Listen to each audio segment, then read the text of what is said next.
Hi, I'm Kelly. There was this strange ticket lying in the corner of the elevator. It had one word on it: funeral home. What happened next? You won't believe. It was early evening, right after the rain stopped. The dorm floor was slick and wet, every step making a little squishy plop-plop sound. The whole building smelled damp, mildew mixed with disinfectant. My backpack was half soaked as I walked to the elevator on the first floor. And there she was again, the cleaning lady I always saw. She was crouched in the corner, pushing a mop through streaks of water, muttering under her breath. Don't say anything here. It's not safe to talk. She looked about 50, thin and brittle, hair tied back in a tight bun. Everyone in the dorm knew she always mumbled weird things while cleaning, like she was talking to someone, but nobody could really make out what she said. The elevator dinged and opened. I stepped in first. She followed with her mop bucket. Inside it was suffocating, humid, sticky, and full of this strange, stale smell, like something had been soaked too long. Even the mirrored walls looked warped and cloudy. That's when I saw it. A crumpled piece of paper in the corner. I bent down and picked it up. It was a ticket. Old, yellowed, the print so faded you could barely read it. There was a huge dark red stain on it, dried and cracked. It looked like blood, but not exactly. I was still staring when she suddenly hissed, voice low but sharp. Put it back. Don't touch it. She was staring at the ticket with wide eyes, her hands shaking around the mop handle. A chill ran up my spine. I dropped it back into the corner immediately. The elevator reached the third floor, and the doors opened. The hallway outside was empty, silent. As the doors were about to close again, right by my ear, I heard clap, clap, 2 sharp hand claps. So close, it felt like someone was standing right next to me. I froze and whipped my head around. The elevator was empty, except for me and the cleaning lady. Her face had gone white, ghostly pale. She clutched her mop like a lifeline, but said nothing. And then I noticed the ticket was back at my feet. I picked it up again, trembling. This time I could read it. This ticket from XX station to XX funeral home. My scalp tingled. Why would a ticket say funeral home? The cleaning lady suddenly snapped, her voice cracking. Throw it away! Now. The elevator dinged at the 6th floor. I bolted out. Just as the doors were closing, a cold, garbled voice whispered behind me, "Give me back the ticket." I stumbled, looked down, and realized I was still holding it. I was sure I'd thrown it away. The 6th floor hallway was damp, lights flickering.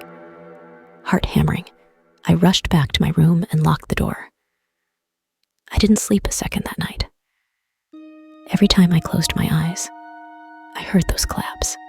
Clap, clap, sometimes followed by a low, muffled laugh. The next morning, I couldn't stand it anymore. I wrapped the ticket in tissues and tossed it in the big garbage bin behind the dorm.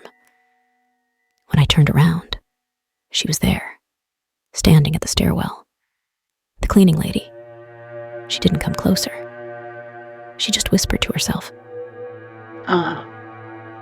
It's already too late. Her eyes were empty. The mop had fallen to the floor, water spreading slowly across the tiles. I never saw her again after that. People say the dorm hasn't had that cleaning lady for a long time. But on rainy evenings, the elevator still carries that murky smell. And sometimes, in the corner, there's an old, crumpled ticket. And me, I still wake up at night sometimes, startled by the sound of clapping. In our family, there are 3 sisters, and as the eldest sister, I have a particularly close relationship with the youngest sister. Over time, the bond between our children also became deep. My younger sister was the first among us to get married.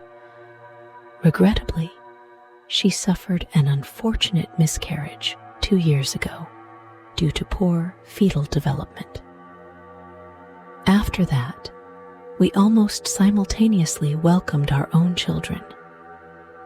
However, my sister's child was physically weaker and smaller in size compared to other children of the same age. When the children were around 2 to 3 years old, a series of peculiar events started to occur.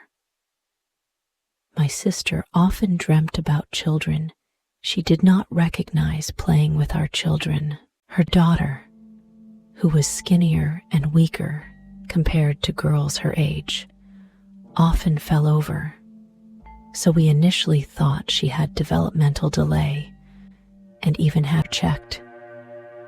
But then, one day, while she was holding her daughter on her lap while using her phone, she suddenly felt a push, and her child mysteriously fell to the ground.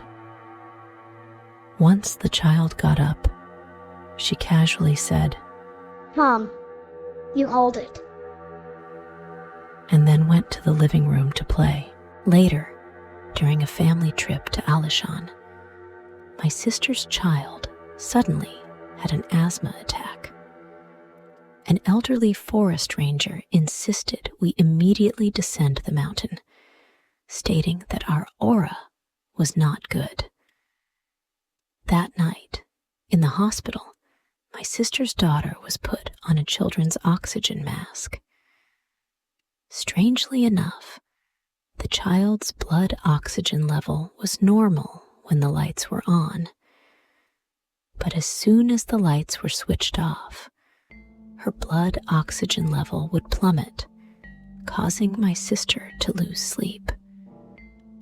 They were unable to finish their week-long trip as planned, so they decided to return to Wanhua to meet with my daughter. That night, at 3 a.m., a pizza machine toy in the children's toy area suddenly started to sing, "I like pizza.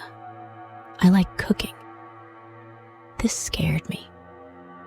The next day, I thoroughly inspected all toy sound settings, but that night, the same toy started singing the pizza song again. This time, my daughter was awakened, her cry shrill.